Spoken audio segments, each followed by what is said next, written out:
fellow life forms. I'm here in northern New Mexico on a spring day. Uh, it was 38 degrees this morning, waking up. Really windy yesterday, and today perfectly pleasant, breezy, hot. I just want to show you around a forested area where I am. I was here with a tree professional yesterday or a few days ago looking at trees. There was a fire here, the Hermit's Peak Fire, a couple years ago, and a lot of damage has been done. So here's a little piece of damage. uh,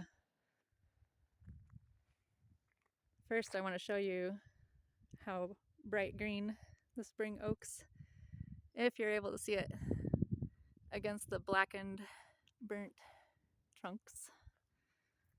We'll come back to that tree.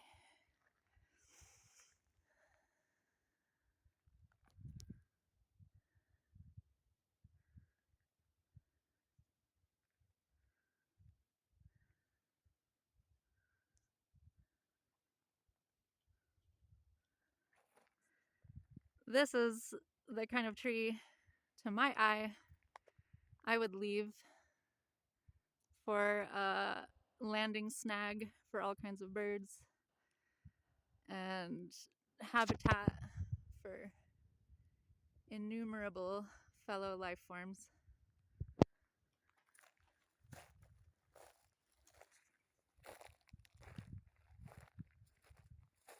We had a big rainstorm and now it's starting to finally be kind of dry.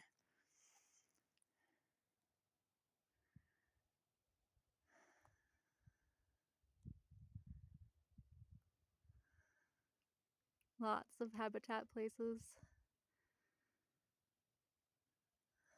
But other than something like this,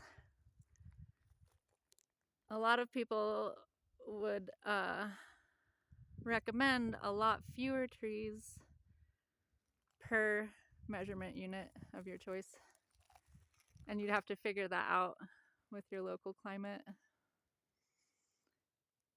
And it also wouldn't be in a grid structure like a traditional tree farm, where the removal would be regular and in straight lines. But scattered and really naturalistic and following the clumps of trees, how they've grown, the direction of the sun, the direction of the wind, the security of the roots. And I am not an expert. I've just been working on land for several years. And here I am in New Mexico, where you can take advantage of an organization like the Quivira Coalition. And the tree guy that was out here is a private contractor who works with the state, working with this Hermit's Peak Fire again to assess what kind of damage has been done by this fire. And of course, here in the American arid, high altitude, mountainous West, fire and flood, especially flash flood, along with severe wind events and, hail and huge amounts of snow sometimes, are all doing things with the forest. Here's a nice, really burnt piece. And I also asked this guy about biochar in the context of managing a wild forest like this. And he's all for it, I think. And we talked a lot about basically just, again, thinning of the trees and removing as many branches. That is a good one to go. And that's the size that you can see that was destroyed in the fire. It was small enough and low enough to the ground that the heat just completely combusted it and killed it. And this species of, ponderosa pine, are evolved with fire. They love fire. They do really well. Their bark burns and they keep growing. The tall ones have no branches on the bottom and they're nicely pruned if they're in a good place and they're not overcrowded with other trees. And a lot of people talk about really natural forest management, land management, uh, variations of leave it fallow, leave it alone, block all kinds of activity out of it. Again, somewhat missing the big picture that we got rid of the wolf, the buffalo, and the beaver kind of all at the same time, which were the natural managers of this landscape, along with the Native Americans. And quick shout out to Lila June, I think her name is. She is expert in forest management, and I'm pretty sure has a YouTube channel here. While I'm at it, I'm totally inspired by Built in a Cottage. This is very much in her style. I got a haircut today. Maybe I'll show it to you later. Colette, if you're watching, thank you. But so thinning out, and her people, I believe she's, I want to say Dene, but I could be wrong. They have, and all the native peoples of the American West have a tradition that goes back probably more than 14,000 years of managing this landscape with fire, which is partly why these fire-loving trees are here. And they had specific guidelines about the spacing of trees per measurement unit of your choice. And they would probably also follow that really naturalistic.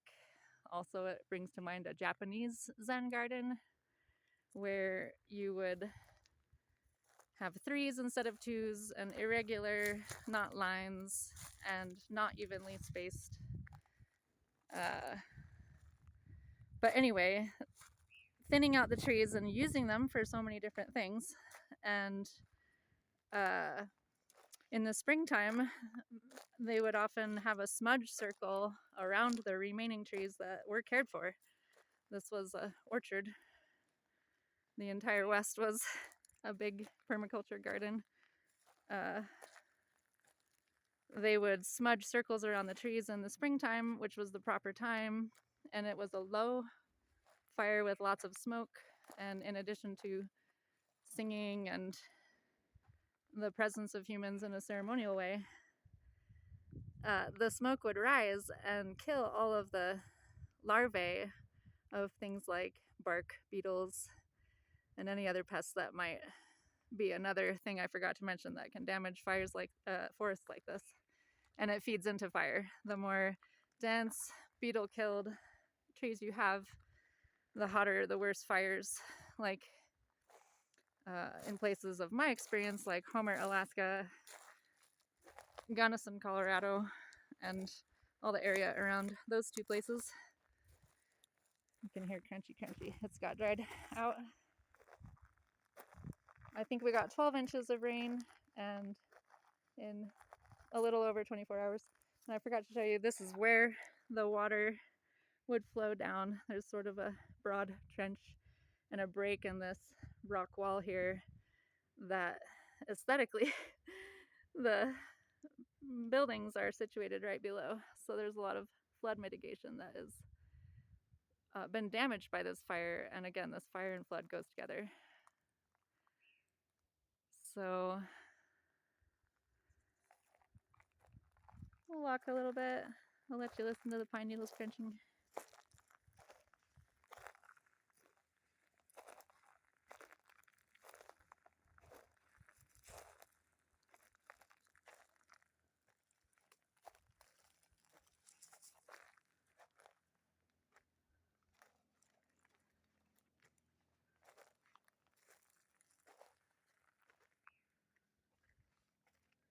Here's evidence of how the, let's see if I can get a good shot, how the water is flowing in an event like that. So it's not a canyon, and I've seen worse flash floods for sure, but this is a lot of soil actually cumulatively that gets moved downhill and sort of sifted clean of organic matter, and it's hard for growing things to hang on to it.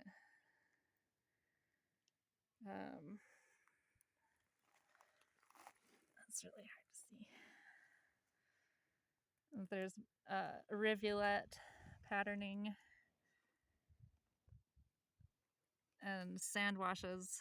So it was a tiny little stream And all the streams go into one big stream.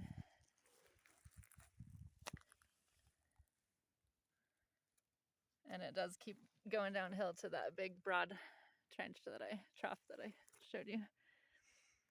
So what I would do, to get to the point a little bit, is definitely limb the lower limbs of any tree I was going to save.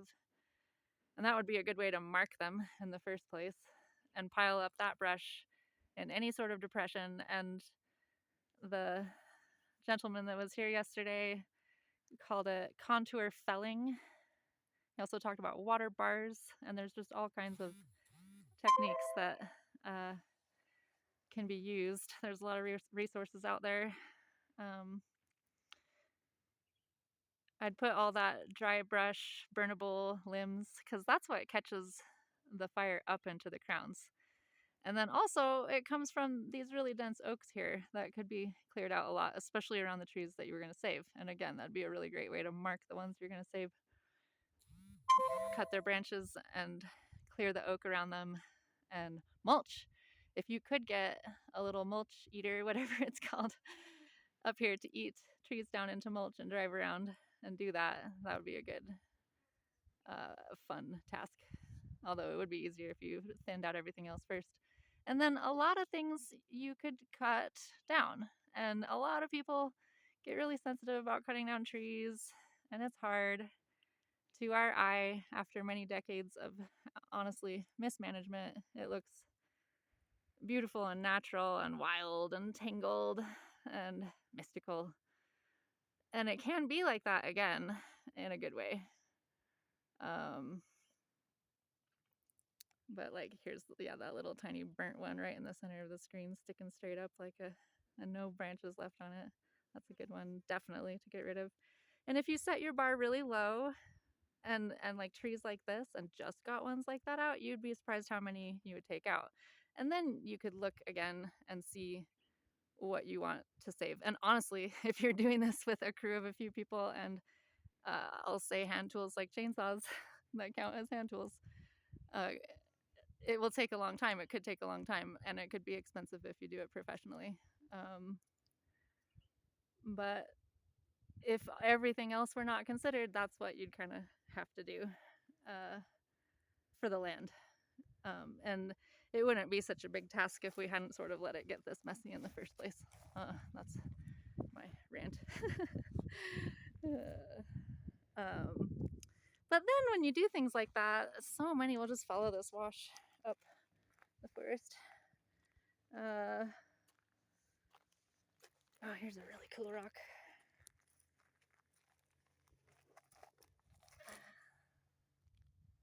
There's a lot of really, really cool geology in this area also.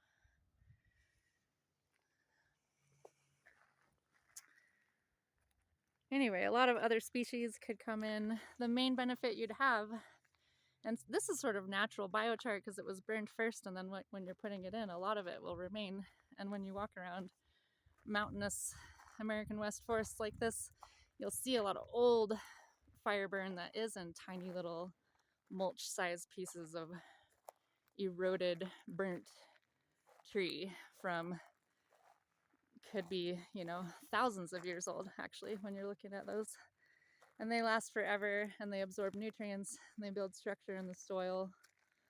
And I think I specifically asked him if they're okay in fire-prone areas, and he didn't see why not. So here's a good section. I think we actually looked at this.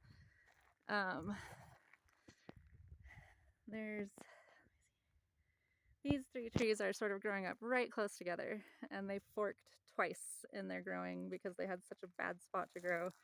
They were searching so hard for nutrients, like sunlight. And here's a tiny little one that does have green on it, but I still wouldn't consider it worth saving just because it's so close to this other one, which is too close to the other one still. Sorry. But that was totally burnt. There's no green left on that. This one is like barely worth saving because it has a little crown at the top. And again, you could save that for your second round if you were still deciding. And that would leave this space open if these three were gone. And that would give this more sun. So maybe, yeah, And this one is totally snagged out. That's my technical term, it's snagged out. Looks like a Lorax tree, but it's kind of dead. And again, there's enough, like you would want to figure out how many per square acre of the big habitat tree I showed you earlier. Like if you have enough of those per square acre, you don't need to save every dead tree for that. Here's windblown trees on the ground. So the forest, the nature already does it. But if you have buildings under a forest like this, you would be better off to take these trees out before they fall on something that you care about. This is also a forked tree that's weeping hard. I would consider. And I asked him if you could just cut one of the forks off, and he said it probably wouldn't be worth it. This one. So you could almost save the sort of little silly one, maybe this one, that one, and that one right there. And if all of these other ones were gone, they're fairly decent trees. They'll grow up big and strong, especially with all that sun. They'll protect each other somewhat from the wind, so they're not totally alone. And again, I'm not an expert. I'm just walking through and kind of talking as I see it, sort of thinking out loud, honestly. And can't really see them. There's 3 tiny little dead ones right in a row. So those could come down easy, and that would protect the ones around them. There's just so many. And I could really, make a really long video of all the trees I would trim. And you'd be hearing dollar signs go up in your mind and telling me it's not feasible.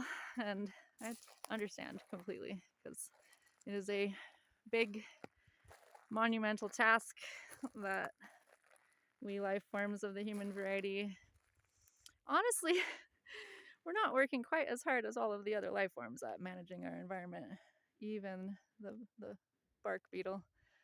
But they don't have to have a situation where everything gets out of balance and a great deal of destruction is created. And it takes a long time. Like a lot of the fallow method, it would work. It would take a couple thousand years at least. So in the meantime, as we're living here, I personally, not to get into deep things, but I think a big part of why humans are on this planet is to be gardeners, help. It's partly that's why we got a thumb. That's why we got 2 thumbs, guys. We are the 2 thumb species. We can do so much,